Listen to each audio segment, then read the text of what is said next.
कोटा शहर के सभी धर्म गुरुओं को मेरा प्रणाम। सभी गुणीजन, विद्वज्जन, मित्रों,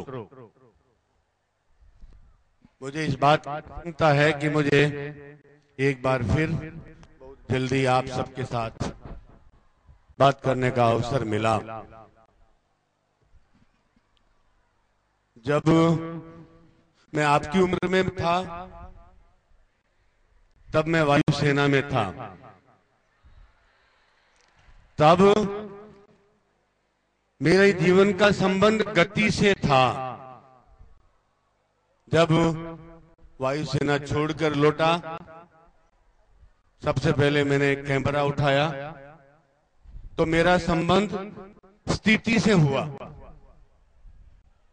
उसके बाद कलम उठाई, अपने प्रकृतिदत्त धर्म को पूरा करने के लिए, तब मेरा संबंध दिशा से हुआ। दिशा, गति साथ साथ चलते हैं। कब चलते हैं? जब हमें अपनी स्थिति का आभास हो। आज जीवन में गति बहुत बढ़ी हुई है। विज्ञान ने हमारी गति को बहुत हवा दी है, लेकिन गति के साथ यदि दिशा सही नहीं है तो हमें उचित लाभ मिले ये आवश्यक नहीं है। हमारी पहली जरूरत है कि हम गति भी बनाए रखें और हमारे जीवन की दिशा भी सही हो। जीवन को देखने की, समझने की आवश्यकता तो सबकी है, किंतु देखें कैसे, उस दृष्टि का अभाव आज हमारी सबसे बड़ी कमजोरी बन गई। जब हम प्रार्थना कर रहे थे, मेरे मन का विश्वास कम न हो।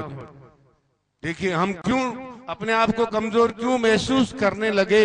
हम शिक्षित हैं, उच्च शिक्षा में जा रहे हैं, भौतिकवाद में जा रहे हैं, विज्ञान के युग में जी रहे हैं, और उसके बाद हमको लगता है मन का विश्वास कमजोर होना। क्यों? इसको थोड़ा सा नजदीक से समझना तो हमको पड़ेगा। और दो जीवन के पहलुओं पे अगर हम आंख रखें, ध्यान दें, तो शायद हम बहुत जल्दी अपने बारे में, अपने जीवन के बारे में समझ जाएंगे। जीवन बहुत कठिन चीज है, उतनी आसान नहीं है जितना हम मान के चलते हैं। और 100 साल की यात्रा है, और यात्रा की पहली जरूरत वापस वही आते हैं कि लक्ष्य होती है। अगर मुझे ये मालूम नहीं है कि मुझे कहाँ पहुंचना है, क्या बनना है, तो ये शिक्षा मेरे किस काम आएगी, कहाँ ले जाएगी, ये भी एक प्रश्न चिन्ह हमारे सामने बना रहता है। क्यों बार बार ये सवाल उठ रहा है? जिस तरह की परिस्थितियां हम अपने सामने देख रहे हैं, जिस तरह के परिवर्तन आज हमारे सामने हो रहे हैं, जिस तरह की दिशाएं हमें, दिशाओं से गुजरने का हमें अवसर मिल रहा है, जिस तरह की शक्तियां हमें मोड़ रही हैं, चाहे वो टीवी की हो, चाहे वो सिनेमा की हो, चाहे वो इंटरनेट की हो, या और किसी भी आधुनिकतम तकनीक की हो। प्रश्न यह है कि उन सब का उपयोग करते हुए क्या हम उस दिशा में चल रहे हैं जहां मुझे पहुंचना है? ये सबसे बड़ा सवाल। और आज आप उस जगह पहुंच चुके हैं जहां आपको इस प्रश्न का उत्तर तय करना है। आपको जीवन का लक्ष्य तय करना है। ऐसा नहीं है कि कहीं भी नौकरी का एडवर्टीजमेंट देखा और वहीं भर्ती हो गए। ये मेरे जीवन का तो लक्ष्य नहीं हो सकता। मुझे पहला सवाल कि मैं जीकर क्या करना चाहता हूं, कभी इस बात पे सोचना। दो सवाल हैं कि एक तो क्यों जीना चाह रहे हैं हम, अगर इसका उत्तर हमारे पास नहीं है तो जीने का अर्थ नहीं है। हम मरना नहीं चाहते, कोई भी नहीं चाहता। गरीब नहीं मरेगा, बुजुर्ग नहीं मरेगा, बीमार नहीं मरेगा, पर उसको पूछो क्यों जीना चाहता है, इसका भी उत्तर नहीं है। तब उस जीवन का अर्थ क्या है, ये एक बहुत बड़ा प्रश्न यही है जिससे हम अपने लक्ष्य को, यानी हम अपने जीवन का एक सपना जो देख रहे हैं, कभी उस सपने पर इस दृष्टि से खुद के सामने कुछ प्रश्न रखें।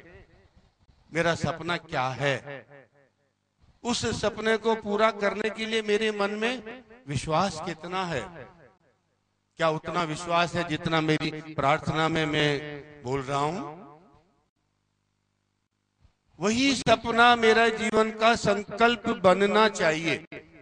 मुझे दूसरे लोग, दूसरे माध्यम, दूसरे मीडिया, मेरी किताबें कुछ भी सलाह दें, पहला ही जरूरत है जो मेरा सपना है उसके ऊपर मुझे अडिग रहना है। किसी के कहने से मुझे अपना सपना नहीं बदलना है। अगर मेरे सपने में बदलाव आता चला गया तब भी वही कारण है कि मेरे मन का विश्वास, मेरे खुद की आस्था कमजोर पड़ गई। ये जो संकल्प है उस सपने को पूरा करने का,